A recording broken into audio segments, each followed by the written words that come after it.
Assalamualaikum warahmatullahi wabarakatuh. Selamat malam. Ini dari UIN ya? Universitas Insya Allah Negeri. Ya. UIN itu universitas yang paling hebat karena dia punya satu fakultas yang hanya usul satu orang, yaitu Fakultas Usuluddin. Kalau ini BINUS ya? Iya, spesifiknya adalah pemilihan pilkada. BINUS itu adalah bimbang nusuk.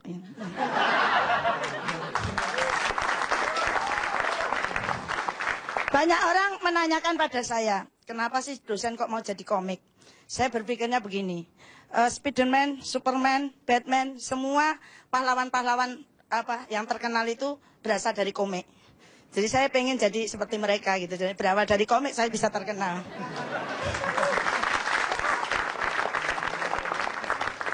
Saya tadi ke studio agak terlambat karena kebetulan baru nggak enak badan. Saya minum obat, harus mengumpulkan tetangga dulu karena obatnya ada tulisannya tutup dengan rapat. Jadi rapat dulu baru bisa nutup.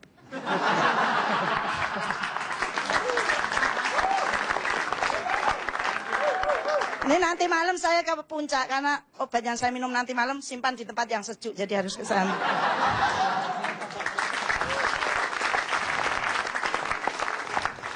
Saya itu menjadi dosen atau guru itu bangga. Kenapa? Karena guru itu lebih hebat dari profesi dokter. Kenapa? Kalau dokter itu kan tahu penyakit pasiennya dari pasien. Jadi dokter itu sebenarnya tukang nyontek. Coba kalau Anda ke dokter pasti ditanya, apa yang dirasakan? Pusing, dia nulis pusing. Apalagi yang dirasakan panas gitu kan. Kalau guru kan nggak pernah nanya begitu. Dokter tuh yang pintar cuma satu, dokter hewan nggak pernah nanya pasiennya.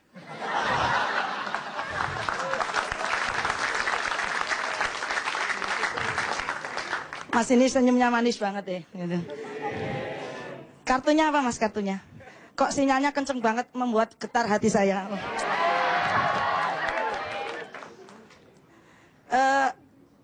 Profesi guru itu juga lebih hebat dari profesi polisi dan tentara. Kenapa? Karena polisi tentara itu biasanya hobinya apa? Begitu mengeluarkan senjata dia langsung menembak, apalagi dalam keadaan terjepit dia langsung nembak. Kalau guru kan nggak seperti itu. Nah, sekarang ini pendidikan kita ini mas dan mbak kan mahasiswa semua baru mengalami masalah yaitu surplus sarjana. Jadi banyak sarjana yang pengangguran. Jadi kalau mahasiswa itu sampai 6 tahun 7 tahun nggak lulus itu sebenarnya pahlawan. Kenapa? Karena mengurangi jumlah pengangguran.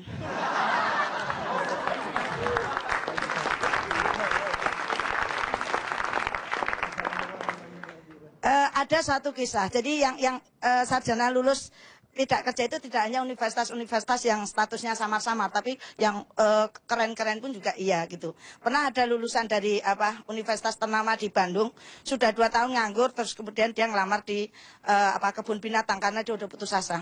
Pak, pokoknya saya pengen kerja di situ. Oh iya, kebetulan kebun binatang ini nggak terkenal.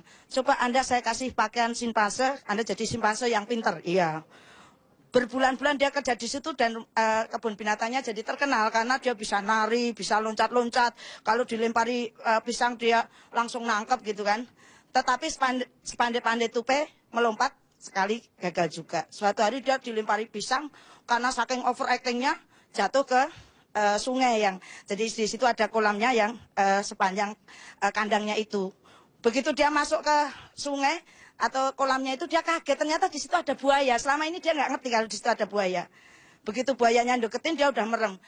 Saya nggak mau buka baju simpanse, nanti kebun binatangnya jadi nggak terkenal kan gitu kan. Begitu buaya udah mendekati dia bilang matilah saya hari ini gitu kan. Buayanya deketin kemudian mulutnya mangap begitu. Ternyata buayanya bilang gini, tenang aja bro, saya dari UI. Oh.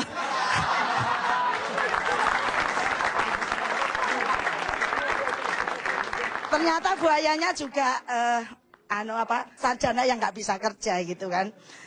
Mahasiswa sekarang ini juga udah kreativitasnya tinggi karena ilmu pengetahuan teknologi sangat maju gitu ya.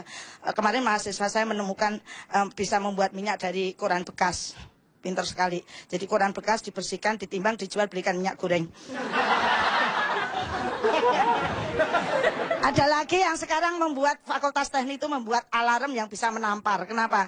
Karena kalau Anda itu biasanya HP di alarm, begitu alarmnya bunyi kan matikan lagi gitu kan. Nah itu ada alarm yang begitu bunyi Anda nggak bangun ditampar, par gitu. Nah, itu sangat bagus itu ya. Tapi dunia pendidikan kita juga agak kacau karena biasanya banyak guru yang bertanya itu tidak mutu, tetapi muridnya menjawab sesuai dengan pertanyaannya tetap disalahin. Ada misalnya pertanyaan guru bahasa Indonesia, majalah apa yang paling mahal di Indonesia? Ada muridnya yang jawab, majalah Bobo sama Gadis. Salah, Bobo sama Gadis, ya bener kan mahal kan?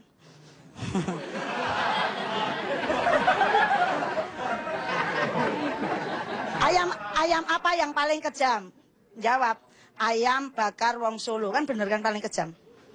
Ayam bakar wong Solo kan kejam. Kenapa di laptopnya ada tulisan enter? Karena kalau entar ya nggak jalan-jalan kan? Gitu.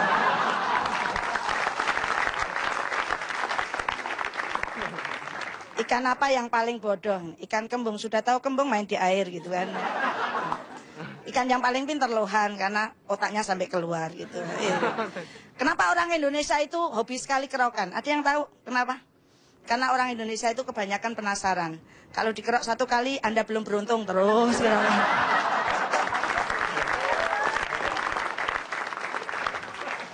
Nah, Anda ini kan termasuk orang yang aneh-aneh. Anak saya itu kemarin hari Minggu saya tanya, hari Minggu mau kemana? Jawabannya apa? Kalau tidak jodoh ya rezeki, mah. Maksudnya itu apa? Jawabannya kalau tidak jodoh rezeki. Ternyata apa? Mas, jodoh sama rezeki kan nggak kemana-mana. Jadi artinya nggak kemana-mana. Kalau ditanya ini, apa namanya? Pertanyaan saya kan karena guru dosen kimia suka nanya kimia gitu. Kalau nggak bisa jawab, jawabnya cinta. Kenapa? Karena cinta tak pernah salah, mah. Besok lagi ditanya jawabannya malaikat. Kok malaikat? Malaikat juga tahu mah. Tadi ada orang yang masuk toilet, laki-laki masuk toilet perempuan. Saya tanya, Mas ini toiletnya perempuan. Dia bilang, Pak kata guru PKN saya, kita kan berbeda-beda tapi tetap satu juga. Itu ya salah lagi itu. Nah, kalau Anda dulu sekolah SMA, sebelum kuliah kan pasti SMA. Guru-guru kita itu kadang-kadang ngasih pertanyaan yang tidak bermutu. Kenapa?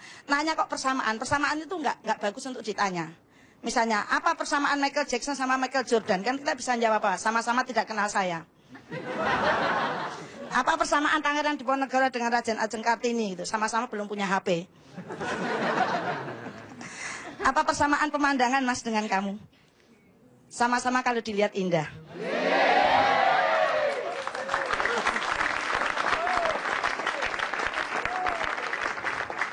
Ada guru matematika ngasih soal yang sulit sekali gini.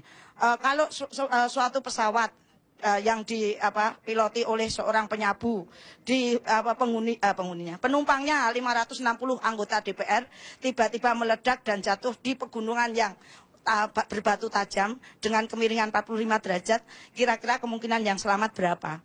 Murid-muridnya jawab dengan serentak, 250 juta penduduk Indonesia yang selamat.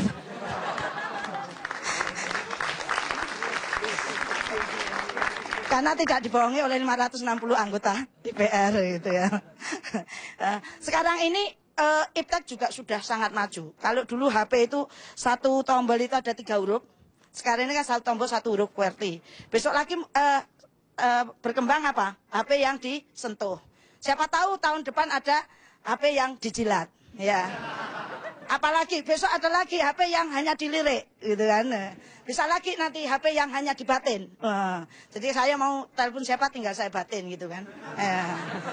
TV, kalau dulu TV itu hitam putih, sehingga zaman dulu saya SD itu kalau ditanya bendera Indonesia pasti jawabannya hitam putih. Sekarang TV sudah flat, ya kan. Besok lagi nggak ada TV flat, tapi TV fleksibel lebih bagus. Sehingga kalau misalnya yang keluar di TV, dia maju begini, TV-nya bisa menonjol begitu. Karena layarnya fleksibel. Anak-anak yang lahir sekarang pun, itu kalau lahir, begitu lahir kemudian nulis status, aku lahir gitu. Saking modernnya gitu kan. Ya. Terus makanan Indonesia itu sekarang majunya ilmu pengetahuan juga macam-macam. Ada misalnya sop dada semut gitu kan, tongseng ekor cicak gitu kan, terus iga tomcat bakar gitu kan, steak daging nyamuk gitu kan. Nah, kemarin saya beli bakso urat, katanya itu terkenal baksonya. Saya tanya kok baksonya nggak enak ya, katanya paling terkenal gitu. Maaf Bu, uratnya baru kecetit ya udah. Kalau ada burung kakak tua itu 2 dijual. Yang satu pinter nyanyi, yang satu tidak pinter nyanyi. Ternyata yang mahal itu justru yang tidak pinter nyanyi. Kenapa? Karena yang nggak pinter nyanyi itu adalah pengarang lagunya. Terima kasih. Assalamualaikum warahmatullahi wabarakatuh. Ada lagi bentuk larangan. Jokowi ngelarang topeng monyet. Iya. Terus lu profesi lu sekarang apa?